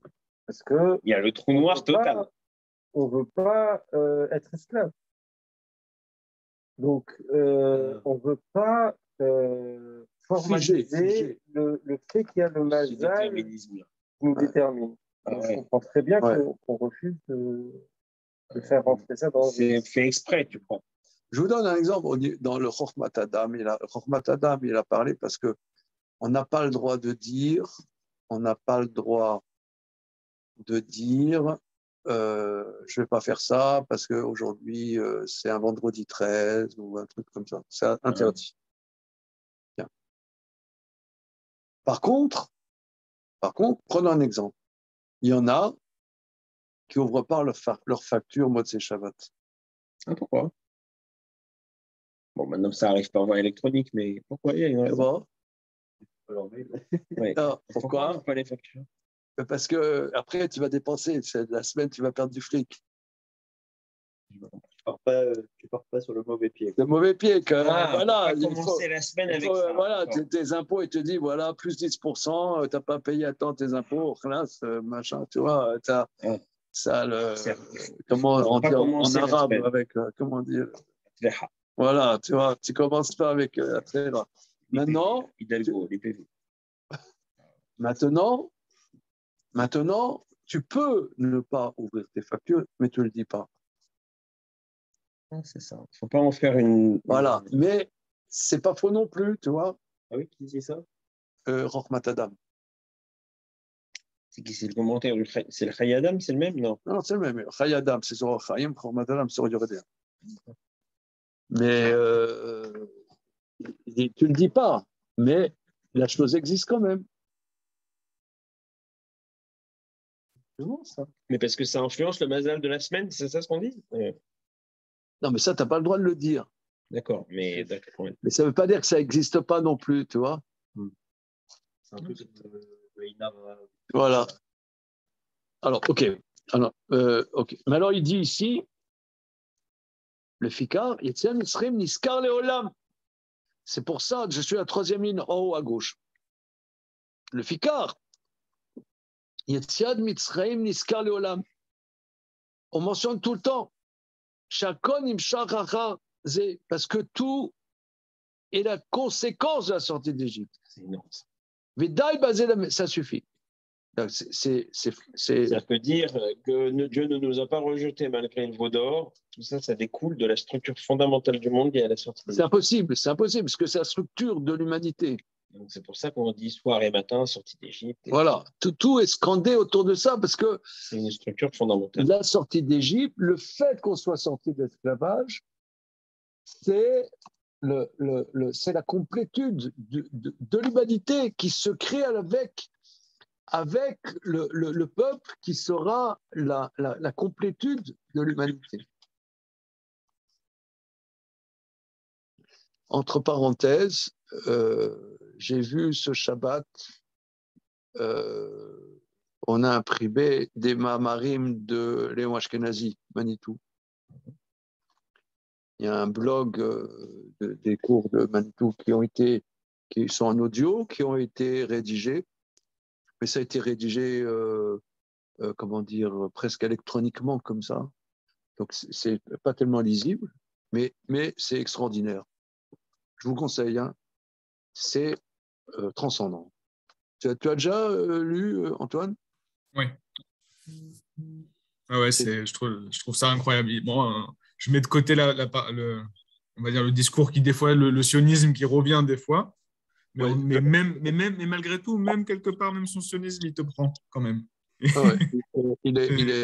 C'est fracassant. Lui incroyable. Dit que Dieu a demandé quelque chose d'impossible à l'homme. Que l'homme serve Dieu et en même temps qu'il ait une assertion dans le monde, sinon il ne peut pas servir Dieu. Comment tu vas faire? Alors il y a un partage du travail structurel. Quand on voit entre Caïn et Abel, Abel, lui, c'est le peintre avec son petit flutio, là. Et l'autre, il est dans la construction avec la ferme, avec l'agriculture, voilà. Mais ils ne se supportent pas. De la même manière, Esav, il était dans la vie du monde, et son frangin, il était dans l'étude. Et en vérité, c'est le but de la création qu'il y ait une entente entre les deux. Mais après, chacun tire la couverture à lui. C'est moi le principal, c'est moi le principal. Aussi dans le couple. Pour garder ce forno, l'auto veillot adam levado, alors là, c'est pas moderne ce qu'il dit Sforno, mais c'est très profond. Il dit, c'est pas bien que l'homme soit seul, parce que si l'homme est seul, il ne peut pas servir Dieu. S'il se fait ses chemises, et s'il se lave les chaussettes, il ne peut pas servir Dieu. S'il fait la cuisine, tout ça. Donc, il faut qu'il ait une femme qui s'occupe de lui pour servir Dieu. Marlène Schiappa, qu'est-ce qu'elle veut dire? Voilà, c'est ce que j'ai prévenu, les copains. Marlène Schiappa, là, elle peut faire n'importe quoi. J'ai prévenu. Mais on s'en fout. On s'en fout de la mode. On s'en fout. C'est des choses éternelles. Dire, ça prend du temps d'être en ménage. Rambam, il avait dit quelque chose comme ça, non? On avait vu ensemble, je crois. Pourquoi est-ce qu'il y a si peu de personnes qui sont concernées par la Torah? Et une des deux réponses, c'était... Voilà. C'est pas dans Maintenant, les nations, c'est les 70 nations qui sont dans la construction du monde. Rome construit des ponts, tu as... comment dire, Spi Batignolles et Vinci qui te fait les autoroutes et machin, et les parkings. Tu peux garer ta voiture pour aller étudier à Henri Murger. Voilà, etc. Mais quelque part, après, un il dit, ouais, c'est moi le principal, et l'autre, laissez. Quand le but de l'humanité, c'est qu'il y ait une harmonie, un respect mutuel. Là, j'ai étudié ce Shabbat, et j'ai l'idée de rédiger ça tellement c'est émouvant. Est-ce que le mari, il doit aider sa femme dans les tâches ménagères? Ouais. Il y a beaucoup de jeunes mariés qui posent cette question. Alors, j'ai vu dans Rav Zilberstein, l'histoire, c'est pas de partager les tâches, mais d'exprimer à son épouse du respect que ce qu'elle fait, le mari se rend compte de l'importance de ce qu'elle fait. Et parfois, en la soulageant, lui montre qu'il se rend compte du labeur qu'elle a et qu'il le prend en compte et qu'il le respecte et qu'il le valorise. Donc, ce n'est pas une question de prendre la place de la femme. Ce n'est pas une partage des travaux. Ouais, toi, tu fais 2 paires de chaussettes, moi, je fais 2 paires de bas, etc. Le mari, il ne prend pas la place de la femme. Le mari, ce n'est pas au mari à faire la cuisine. Bon, maintenant, si lui, il aime faire le poisson pour Shabbat, il fait le poisson pour Shabbat. Mais c'est de se rendre compte de l'importance vitale de ce qu'elle fait. Donc, c'est se rendre compte et la valoriser et lui montrer qu'il se rend compte et que quand elle a trop, il se rend compte du fardeau qu'elle a et qu'il la valorise. Donc, ce n'est pas en quantité, c'est en valorisation. Je pense à ça, un chidouch hatsoum. Un chidouch hatsoum. Mais chacun, il a sa place, ils sont complémentaires. Et les nations, elles construisent le monde. Mais Israël donne un sens aux nations. En général, non. Toi, tu es insensé, je ne supporte pas, et machin, et tac, et nous, on est les meilleurs, et les goïms, c'est des connards. Non, ce n'est pas des connards, ça, c'est le shalom. Sans eux, Israël ne peut pas vivre.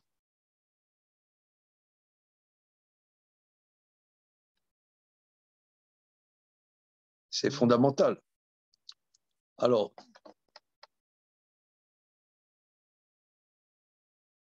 le fika, et moi, Shabbat, chou, echad et shivat yamim, de la même manière que Shabbat, c'est un des 7 jours, ken yemecha gamatzot, shivat yamim. De la même manière, la fête de Pessah, c'est 7 jours.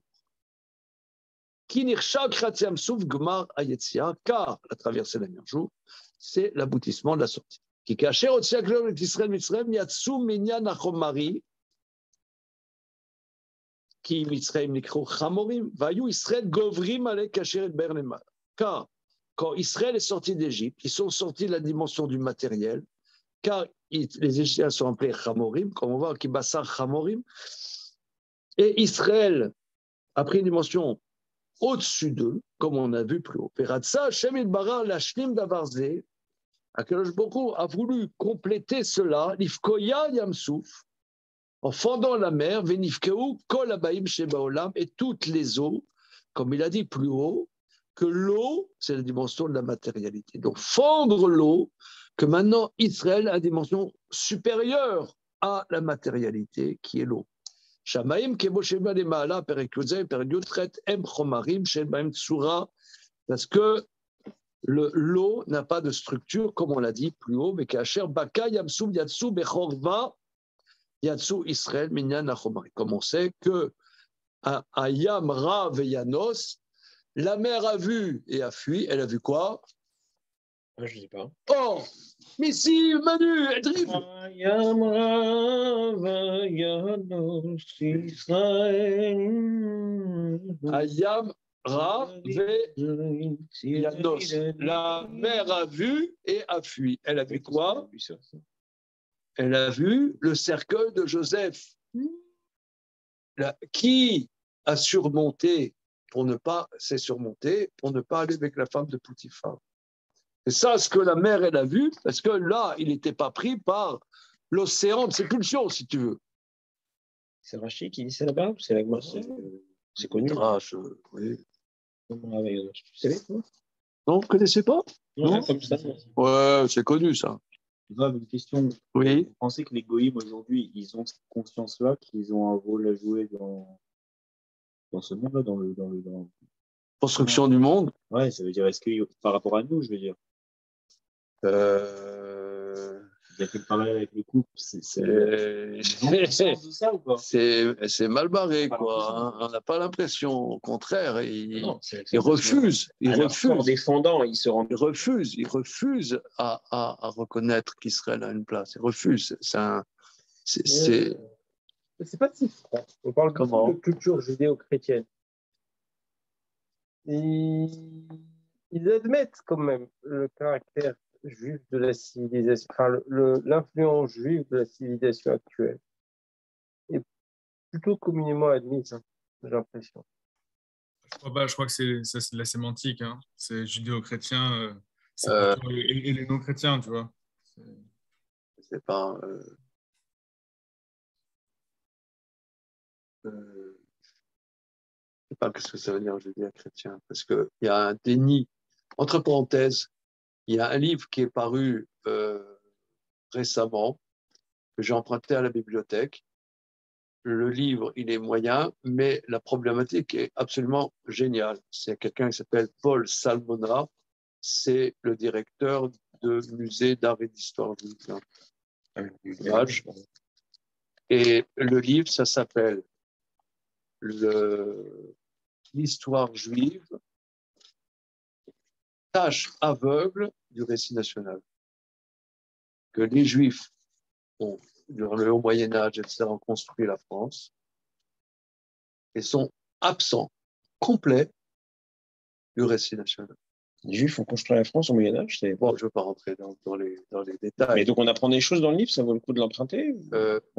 Ça vaut le coup de l'emprunter, c'est sûr. L'acheter, non. Parce que c'est très universitaire. Mais par exemple, un exemple, Rachid n'apparaît pas dans les livres d'histoire. Quand en vérité, c'est majeur dans la construction de la pensée française. Enfin, il le prouve en long, en large, en travers.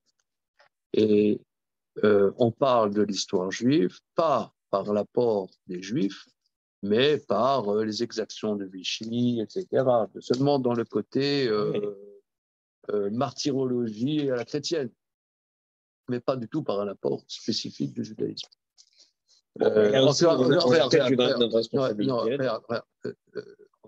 Ok, il y a une dimension métaphysique à ça. Et je pense à la dimension métaphysique, c'est qu'ils ne veulent pas reconnaître. Ils ne veulent pas reconnaître qui sont entièrement pétris du judaïsme. Ils ne veulent pas. C'est un refus. Donc en fait, ils reconnaissent, mais ils le savent. Ils le savent, mais ils le refusent. Consciemment ou inconsciemment. Par exemple, nous, lecteurs de Jérôme Fourquet, La France sous nos yeux, il n'y a pas un mot sur un marqueur de la communauté juive. Quand c'est un très grand marqueur, par exemple, il parle des changements structurels des 30 dernières années. Et prends par exemple que la communauté juive est partie vers du 19e, de Belleville, de Sarcelles pour aller dans le 16e, et que maintenant le 16e et le 17e sont des quartiers extraordinairement juifs, c'est un marqueur de la société.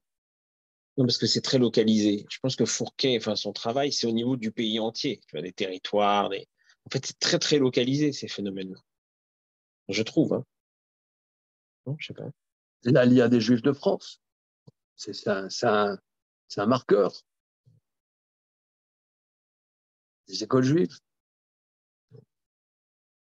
Comment ça se fait que les musulmans, ils ont du mal à créer ils sont dans les écoles municipales, ils ont du mal à créer des écoles musulmanes. Mais nous, on a, depuis 40 ans, il y a un boom énorme des écoles juives. C'est un marqueur très important de la société française. Pourquoi il n'y a pas un mot là-dessus? Moi, j'ai lu ce livre, je suis choqué. Pourquoi? Parce qu'ils ne savent pas aborder le fait juif. Ils sont paniqués. Parler des musulmans, ce n'est pas un problème, mais parler des juifs, c'est oui. Et quand ils vont en parler, ils n'auront pas les mots justes. Ils savent qu'ils n'auront pas les mots justes. Parce qu'ils ne parlent pas des juifs, ils parlent d'Hachem. Parler des juifs, c'est parler de Dieu. Et ils ne savent pas parler de Dieu.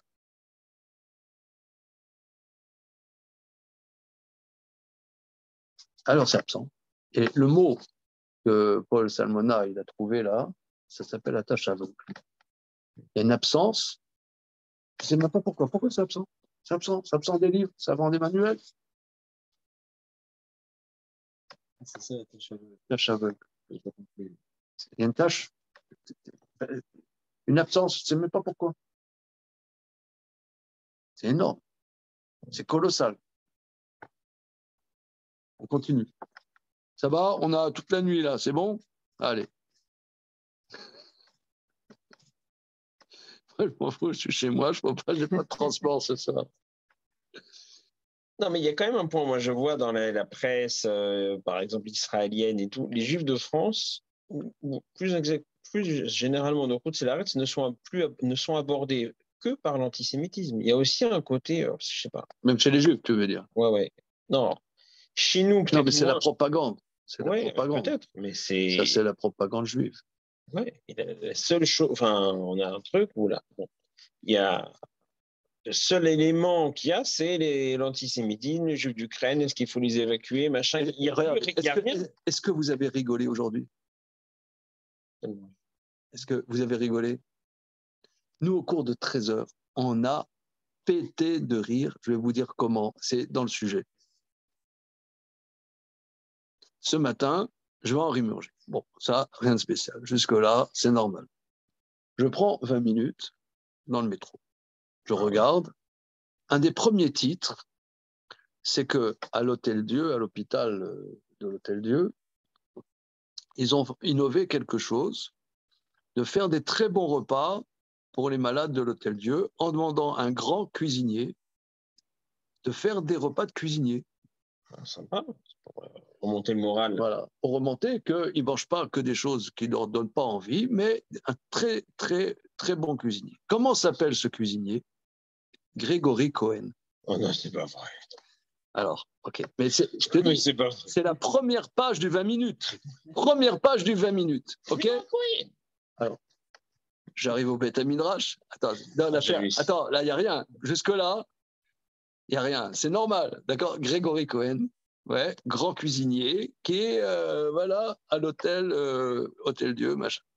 Jusque-là, ok. C'est le premier titre là-bas dans le 20 minutes de ce matin. Ok?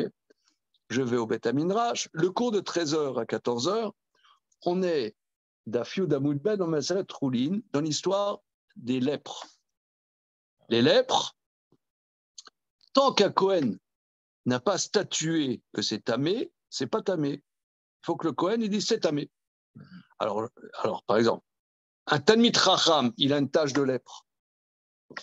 Il sait très bien que ça, c'est une lèpre impure. C'est pas impur. La Mishnah, elle dit, il faut que ce soit un Kohen qui dit c'est impur. Même un Kohen ignorant. Il dit au Kohen ignorant, il dit au Kohen, alors attends, les mecs, vous êtes... Allez voir Grégory Cohen. Attends, non. Mais là, il n'y a rien. Jusque-là, il n'y a rien, les copains. Jusque-là, il n'y a rien. Il n'y a rien. Il ne se passe rien. Tu vas demander à un Kohen à Maharetz, regarde, tu vois, cette tâche dit que c'est tamé. Il dit c'est tamé, c'est tamé. Alors, j'ai pris comme exemple, regardez, ce matin, j'ai vu dans 20 minutes, il y a un Talmid Chacham, il dit à Grégory Cohen, et alors dans les élèves de mon cours, un qui s'appelle Julien Lelouette, tu vois, Julien Lelouette, il dit, mais c'est mon cousin. Voilà, c'est ça le clou, c'est ça. Il dit, mais Grégory Cohen, c'est mon cousin. C'est ça qui est bon, ça. Il a dit, c'est mon cousin. Ça, c'est bon. Il s'appelle Lelouette. Non, bon, ça m'est réjoui. Mais c'est son cousin. Il dit, mais Grégory, c'est mon cousin. Il ne peut pas venir faire la cuisine pour le gala? Attends, attendez, c'est invraisemblable. Non, mais regarde, c'est pas un apport du judaïsme à la cité française quand même. Il faut que ce soit un petit feuge. Un petit feuge. Il veut leur faire la pkaïla.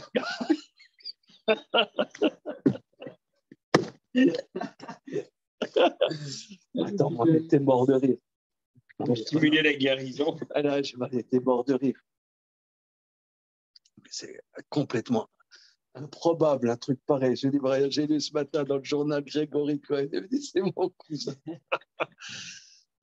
Mais tu vois bien qu'on façonne la société à notre manière, on façonne, et absent complètement. Intéressant. Non, il y a autre chose, c'est qu'ils ne savent pas l'aborder parce que depuis les lois de Vichy, dire un tel il est juif, un tel il y a beaucoup de juifs dans tel domaine, tout de suite il y a un Roland. Oui, mais oui. Voilà, ils ne savent pas. Ils savent pas. Mais... Si tu dis il y a beaucoup de juifs qui ont apporté dans telle et telle découverte, tu reviens dans une rhétorique, voilà, comme les années 30. C'est compliqué à. Mais bon, c'est par sûr contre, que... Jadot, ça ne le dérange pas de dire.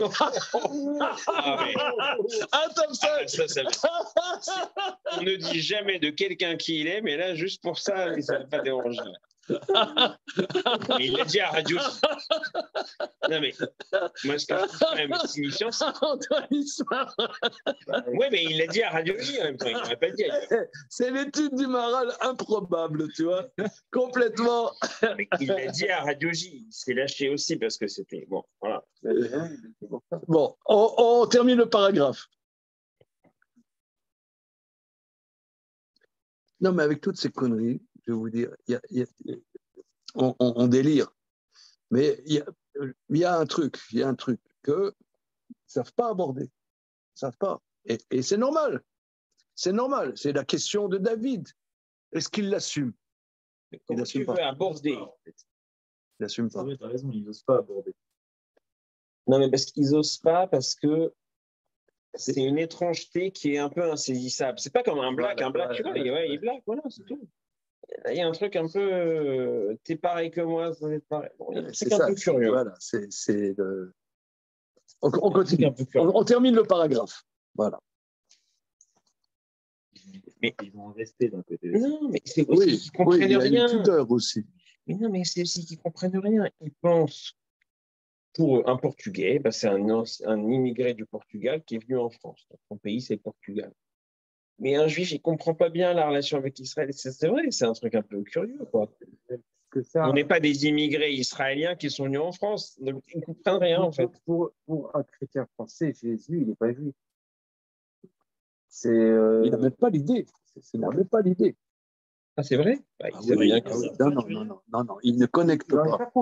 On n'est pas conscient. Ça, c'est sûr. 100%. 100%. Non, même si tu leur dis c'est un choc, ils te disent c'est pas vrai. Mais ils savent pas. Bien sûr qu'ils ne le connectent pas. Et alors, actuellement, ils le savent théoriquement, mais les gens en général, ça les choque et ça les étonnerait. Ah oui. Ah oui. Ah oui. Et quoi, et que pendant plusieurs siècles, les chrétiens ont continué à faire la Brit Mila, ils ne savent pas? Ils ont fait le Brit Mila. Ça a été arrêté au 2e siècle de je ne sais pas quoi. Non, c'est longtemps quand même, hein, ils ont continué. Jusqu'à Paul. Oui, Polo, c'est au début. On continue. Kashir Baka Yamsouf. Quand il y a eu donc le 7e jour, on a traversé l'eau s'est fendue. Ils sont sortis à pied sec, ils sont sortis de la matérialité. Jusqu'à ce qu'ils ont acquis un niveau séparé. C'est tout ça la sortie d'Égypte. Qu'ils sortent de l'Égypte matérielle, basse et déficiente. Mais ils n'étaient pas sortis complètement. D'ailleurs, ma cheville, Kratiam Souf, Aya Kratiam Souf, l'Israël, l'Obemikre, la Betsem. Parce que la Kratiam Souf, c'est fondamental, c'est le moment clé de la sortie d'Égypte. C'est Kratiam Souf. Shamayim, Shemnotim, El Achomer, Kemo Shever, El Mitarsim, El Mitzraim. Car l'eau ressemble à la dimension de l'Égypte, qui c'est un flux, un flot sans structure. Le Fika, il s'est anirshav ad Kratiam Souf.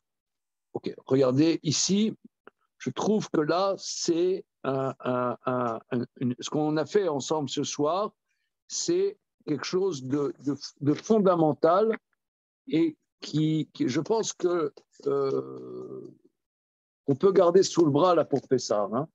C'est le résumé du bouquin. Hein, ouais, absolument, hein, c'est très la 4e de couverture. C'est vrai. Si les éditions Liliane Adler sortaient la nouvelle traduction du Gourotaché, la 4e de couverture, c'est pas mal. Hein, un concentré.